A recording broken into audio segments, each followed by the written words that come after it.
በአፋር ክልል ዳግም የመሬት መንቀጥቀጥ ተከሰተ።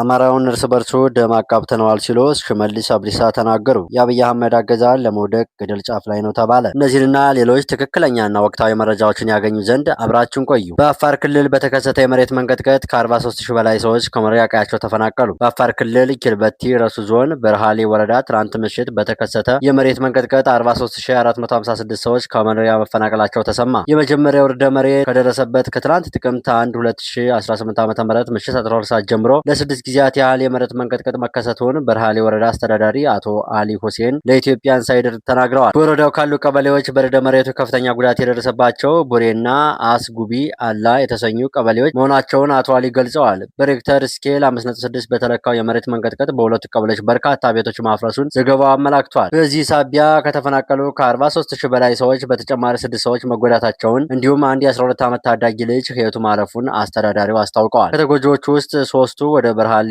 ሪፈራል ሆስፒታል ተወስደው ሕክምና እየተደረገላቸው ነው ተብሏል። በትናንትናው ዕለት ከአፋር ክልል በተጨማሪ በትግራይ ክልል 3 ጊዜ የመሬት መንቀጥቀጥ ተከስቶ ነበር። የመጀመሪያው 4.2 በሬክተር ስኬል የተለካ የመሬት መንቀጥቀጥ ከመቀሌ ሰሜን ምስራቅ 47 ኪሎ ሜትር ርቀት ላይ የተከሰተ ነው። ሁለተኛው ከውቅሮ ከተማ 32 ኪሎ ሜትር በሚርቅ ቦታ ላይ ሲሆን 5.3 በሬክተር ስኬል የተመዘገበ ነው። ትናንትና ማታ የተከሰተው ሶስተኛው የመሬት መንቀጥቀጥ ደግሞ በሬክተር ስኬል 5.6 ሆኖ የተመዘገበ ነው። አማራውን እርስ በርሱ ደም አቃብተነዋል ሲሉ ሽመልስ አብዲሳ ተናገሩ። ሚኒሻ ሆኖ ከፋኖ ቤተሰብ ያልገደለ የለም፣ በተመሳሳይ ፋኖ ሆኖ ከሚሊሻ ቤተሰብ ያልገደለ የለም። በአማራ ባህል ደግሞ ደም ሳይመልስ መቅረት እንደ ኖር የሚቆጠር ነገር አለ። ስለዚህ አሁን ላይ እርስ በርስ ለግድያ የሚፈላለጉ ደመኞች ሆነዋል። ፋኖን አጥፋልን ብለን የምንለምነው ሚሊሻ አይኖርንም። ለራሱ ሲል የራሱን ህይወት ለማትረፍ ሲል ያለምንም ክፍያ ፋኖን ያሳድድልናል። በእንደዚህ አይነት መንገድ እጃችን ላይ ያለውን ገንዘብ ከሚሊሻ ከመበተን ድነናል። ገንዘቡን ለገዳ ልዩ ኮማንዶ ማሰልጠኛና መሳሪያ መግዣ ይውላል። አማራው ከዚህ በኋላ ከነሙሉ ክብሩ በአባገዳ ልጆች ፊት የሚቆምበት ዘመን አብቅቷል። ማንም አባከና የሚለው ሰው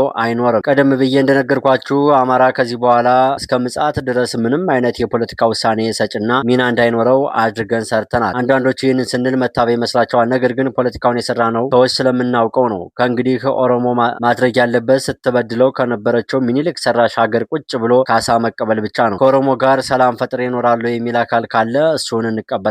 ነገር ግን አካሄዱን የሚሆነው ኦሮሞን የሚወስንለትን ማንኛውም ህግና ድንጋጌ ሊመራና ሊተዳደር አምኖ ከተቀበለ ብቻ ይሆናል። ይህንን ካልተቀበለ ጥሬ ስጋ እየቀለብን አሰልጥነን ያስቀመጥነውን ሰራዊት አለን፣ የኦሮሞ ልዩ ኃይል ፈተን እንለቅበታለን ማለት ነው። የአብይ አህመድ አገዛዝ ከውድቀት አፋፍ ላይ መሆኑ ተነገረ። የማንኛውም መሪ ችሎታ የሚለካው በቅድሚያ በአገሪቱ ውስጥ የዜጎች ሰላምና ደህንነት ማስጠበቅ ቢችል ነው። በዚህ መስፈርት አብይ ተፈትኖ ወድቋል ብቻ ሳይሆን ለ7 ዓመታት አሳፋሪ ውጤት በማምጣት ደግሞ በመውደቅ ሪከርዱን አስመዝግቧል። ከአዲስ አበባ ውጭ በመኪና የሚጓዝበት ቦታ ውስጥ ናቸው። ፋኖ ህዋትና አብይ የሚያስተዳድሩት የግዛት ስፋት ከሞላ ጎደል ተመሳሳይ ነው። ደካማ መሪ ላለመባል ያለ የሌለ ኃይሉን ተጠቀመ። መከላከያውን ጨርሶ መላውን የኦሮሚያ ልዩ ኃይል አሰማራ።